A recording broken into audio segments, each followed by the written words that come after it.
પરિક્રમા માર્ગમાં સ્વચ્છતા જાળવવા સફાઈ કર્મીઓને જિલ્લા કલેક્ટરશ્રીએ ખેસ પહેરાવી સન્માન કર્યું। અંબાજી પરિક્રમાને સ્વચ્છ અને સુંદર બનાવવા માટે સફાઈ કર્મીઓનું યોગદાન સૌથી મહત્વનું, જિલ્લા કલેક્ટર શ્રી મિહિર પટેલ। વિશ્વ પ્રસિદ્ધ યાત્રાધામ અને શક્તિપીઠ અંબાજી ખાતે માતાજીની અસીમ કૃપાથી 51 શક્તિપીઠ પરિક્રમા મહોત્સવના અંતિમ દિવસે લાખોની સંખ્યામાં શ્રદ્ધાળુઓએ દર્શન કરીને ધન્યતા અનુભવી હતી। આ પ્રસંગે પ્રવેશ ચોક ખાતે સમગ્ર પરિક્રમા માર્ગમાં સ્વચ્છતા જાળવનાર સફાઈ કર્મીઓનું જિલ્લા કલેક્ટર શ્રી મિહિર પટેલ દ્વારા ખેસ પહેરાવીને સન્માન કરવામાં આવ્યું હતું। આ તકે જિલ્લા કલેક્ટરશ્રીએ જણાવ્યું હતું કે અંબાજી પરિક્રમાને સ્વચ્છ અને સુંદર બનાવવા માટે સફાઈ કર્મીઓનું યોગદાન સૌથી મહત્વનું રહ્યું છે। અંબાજી ખાતે અંબાજી શક્તિપીઠ પરિક્રમા ખાતે સ્વચ્છતા પર ખાસ ભાર મૂકવામાં આવ્યો હતો। આ માટે જિલ્લા વિકાસ અધિકારી શ્રી એમ.જે. દવેની અધ્યક્ષતામાં 550થી વધુ સફાઈ કર્મીઓએ રાઉન્ડ ધ ક્લોક સ્વચ્છતા જાળવી હતી। તે તમામ સફાઈ કર્મીઓની કામગીરીને બિરદાવવામાં આવી હતી।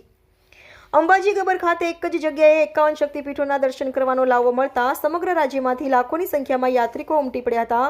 તારીખ 9મી ફેબ્રુઆરીથી શરૂ થયેલા શ્રી 51 શક્તિપીઠ પરિક્રમા મહોત્સવના છેલ્લા દિવસે 11મી ફેબ્રુઆરી સુધીમાં લાખો શ્રદ્ધાળુઓ યાત્રાળુઓએ શ્રી 51 શક્તિપીઠના દર્શન કરી ધન્યતા અનુભવી હતી।